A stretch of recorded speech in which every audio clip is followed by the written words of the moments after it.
नमस्कार, मैं अशरत त्रिपाठी शुक्ला हिंदी लर्नर्स के यूट्यूब चैनल पर आपका स्वागत करती हूं। आज हम कॉन्स्टिट्यूशन के प्रेम्बल से संबंधित केस लॉ आपको बताएंगे। ये केस लॉ बहुत ही इम्पोर्टेंट है, जुडिशरी के सारे पेपर्स में आता है। हम लोग राजस्थान का जेएलओ पेपर कवर कर रहे हैं, कॉन्स्टिट्यूशन पार्ट कवर कर रहे हैं, तो उससे संबंधित भी ये केस लॉ है।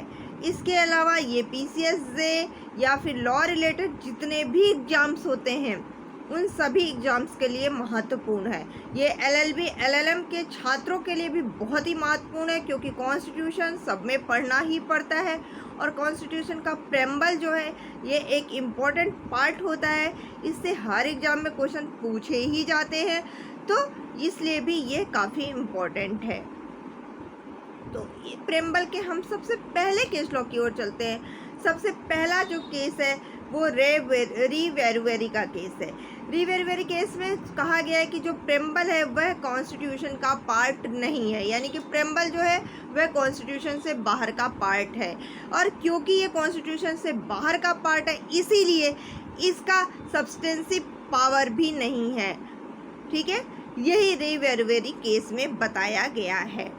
पहला केस आपका कवर हो गया। ठीक है, हम केस को इन शॉर्ट में बता रहे हैं, विस्तृत रूप में केस को पढ़ना है तो इस हर केस से रिलेटेड हमारी एक अलग वीडियो भी है, तो वह आप जा कर के हिंदी लर्नर्स क्लासेज यूट्यूब पर डाल करके और चैनल को सब्सक्राइब कीजिए। और सारे केस लॉ जो भी अभी तक के केस लॉ हैं, जो कुछ मैंने डिस्कस किए हैं, जैसे कि गोलकनाथ केस है, तो ये सब आप देख सकते हैं। केशवानंदन भारती केस है और भी कई केसेस हैं जो कि एग्ज़ाम पर्पस से बहुत ही महत्वपूर्ण है, तो हम इसमें इन शॉर्ट बताएंगे।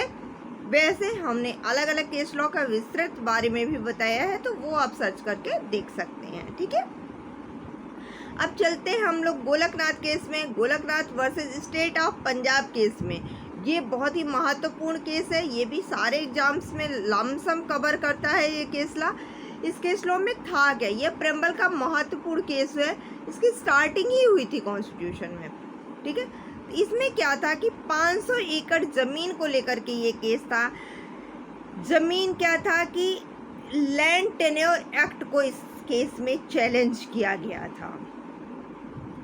लैंड टेन्योर एक्ट पास किया गया, उसमें क्या था, गोलकनाथ के पास में 500 एकड़ ज़मीन थी, जिसमें बोला गया कि भैया ठीक है, तुम थोड़ा सा ज़मीन का पार्ट अपने पास रख लो, बाकी तो तुम्हें पार्ट्स गवर्नमेंट को देना होगा। ये जब लैंड रिफॉर्म एक्ट आया था उस टाइप की बात कर रहे हैं, जिसको कि उस टाइम लैंड टेन्योर एक्ट के नाम से जाना जाता था। तो इस केस में उसको चैलेंज किया गया, भाई हमारी ज़मीन है, राइट टू प्रॉपर्टी है, हम गवर्नमेंट को क्यों दें। तो इस बात को लेकर के इसमें चैलेंज हुआ था, क्योंकि आर्टिकल 19 के अंतर्गत फंडामेंटल राइट टू प्रॉपर्टी थी। तो क्या फंडामेंटल राइट टू प्रॉपर्टी को अमेंड किया जा सकता है, इस केस में ये निकल के आया। तो सुप्रीम कोर्ट ने कहा कि पार्लियामेंट के पास में लिमिटेड अमेंडमेंट पावर है, जो कि सिटीजन के फंडामेंटल राइट को अमेंड नहीं कर सकती है। यानी कि गोलकनाथ केस में ये कहा गया कि पार्लियामेंट जो है उसके पास लिमिटेड पावर है और वो जो है सिटीजन के फंडामेंटल राइट्स को अमेंड नहीं कर सकती है। जबकि उसके बाद ही केशवानंदन भारती का केस आया, Kesavananda Bharati versus state of Kerala.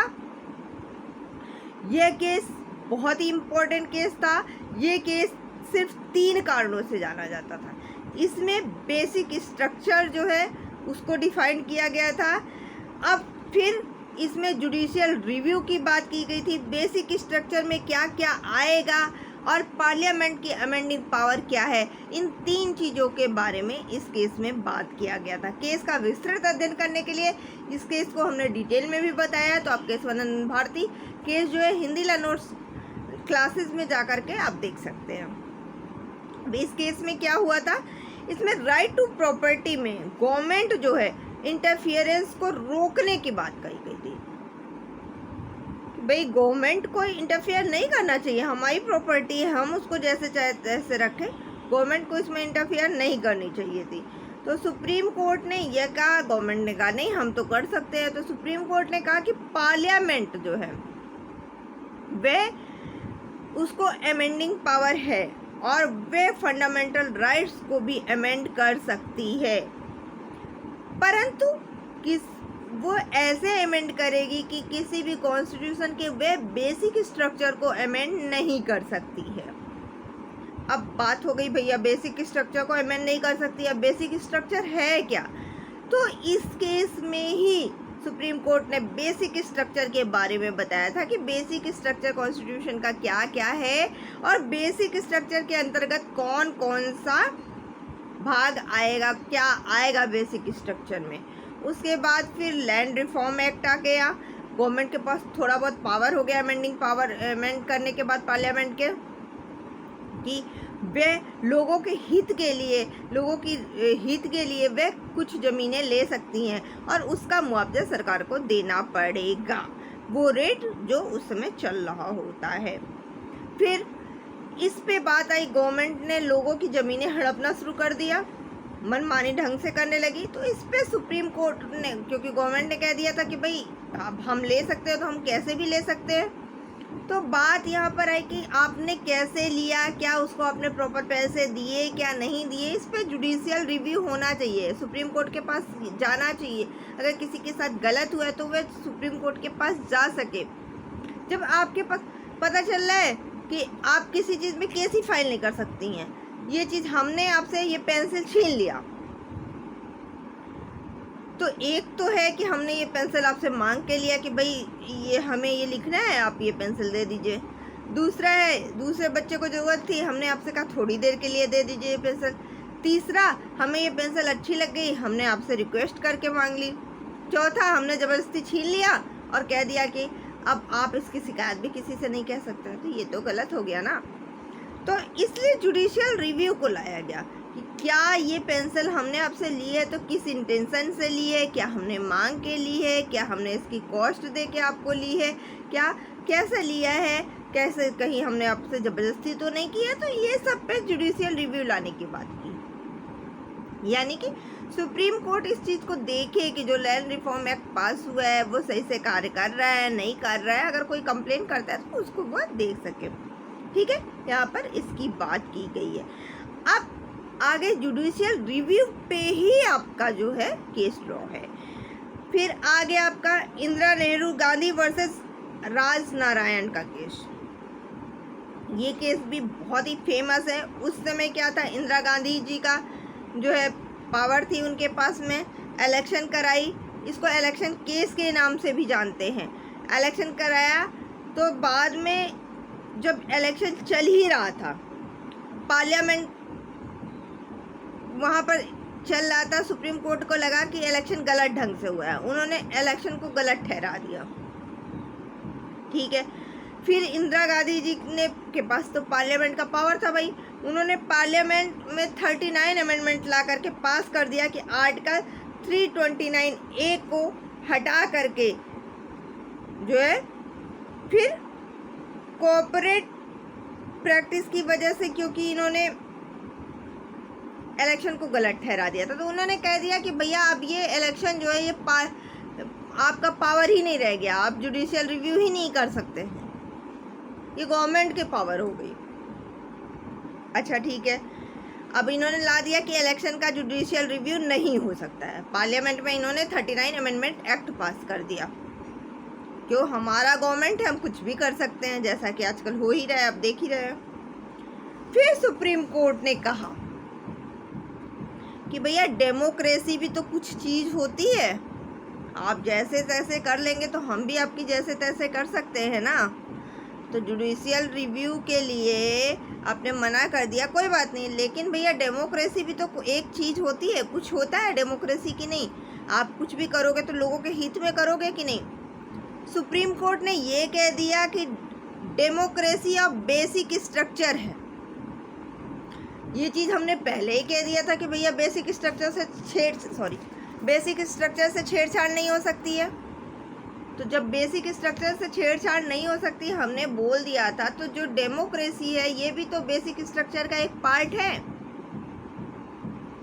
इससे आप छेड़छाड़ कैसे कर सकते हो। दूसरा चीज़, सुप्रीम कोर्ट ने यह भी कहा कि डेमोक्रेसी, रूल ऑफ लॉ और जुडिशियल रिव्यू इन 3 चीज़ों को रहना बहुत ही ज़रूरी है। कोई भी अमेंडमेंट करो, चाहे 39 अमेंडमेंट करो, चाहे 44 अमेंडमेंट करो, कोई भी अमेंडमेंट करो, लेकिन बेसिक स्ट्रक्चर को आप नहीं हटा सकते हैं। ये केस इलेक्शन केस के नाम से भी जाना जाता है और बहुत ही इम्पोर्टेंट केस है प्रेम्बल का, ठीक है। उसके बाद में Minerva mills versus union of India का केस आ गया। प्रेम्बल का ये लास्ट केस है, हालांकि कुछ छोटे मोटे केसेस और भी हैं, बट इम्पोर्टेंट केसेस में आपका यही है। आज हम आपके प्रेम्बल के केस लॉ को ख़त्म कर देंगे।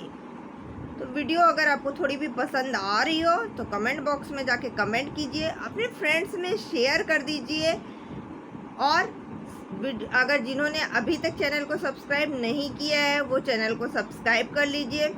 जितने ज़्यादा से ज़्यादा सब्सक्राइबर होंगे हमारा भी मनोबल उस टाइप से बढ़ता रहेगा, ठीक है। अब हम चलते हैं केस पे, Minerva mills versus union of India के केस में। इसमें क्या बताया गया था? इसमें कहा है कि प्रेम्बल का यूज करते हुए फंडामेंटल राइट और डायरेक्टिव प्रिंसिपल जो है उसको जोड़ा गया है, उसमें रिलेशनशिप बनाया गया है। सुप्रीम कोर्ट ने ये कहा है कि चाहे वह पार्ट 3 हो चाहे वह पार्ट 4 हो, दोनों जो है एक दूसरे के पूरक हैं, यानी कि कॉम्प्लीमेंट्री हैं। यहाँ पर हम ये नहीं कह सकते कि फंडामेंटल राइट जो है ज़्यादा अच्छा है, नहीं नहीं नहीं, ये डायरेक्टिव प्रिंसिपल ज़्यादा सही है, ये चलेगा या वो चलेगा, नहीं। चाहे पार्ट 3 हो चाहे पार्ट 4 हो, दोनों एक दूसरे के पूरक हैं। इसके बाद इसमें 42वां संविधान संशोधन करके 22वां अमेंडमेंट एक्ट को हटाया गया, यानी कि जुडिशियल रिव्यू जो है वे फंडामेंटल राइट है और जुडिशियल रिव्यू को हटाया नहीं जा सकता है। कुल मिला के Minerva mills versus union of India में यही हुआ कि भैया जुडिशियल रिव्यू तो हर जगह ज़रूरी है। आप जो काम कर रहे हो वह सही है या गलत है उसको जांचना भी तो ज़रूरी है, वरना तो फिर मनमाने ढंग चलता रहेगा। तो इस वजह से कहा कि जो जुडिशियल रिव्यू है वो फंडामेंटल राइट्स है और उसको हटाया नहीं जा सकता है। इस केस में मिल ने यही बताया गया है। आज की वीडियो आप कैसे लगी? चैनल को सब्सक्राइब अगर आपने नहीं किया है तो चैनल को सब्सक्राइब कर लीजिए, अपने फ्रेंड्स में फॉरवर्ड कर दीजिए वीडियो को, और ज़्यादा से ज़्यादा लोग वीडियो में लाइक कीजिए, कमेंट कीजिए और सब्सक्राइब कीजिए। धन्यवाद।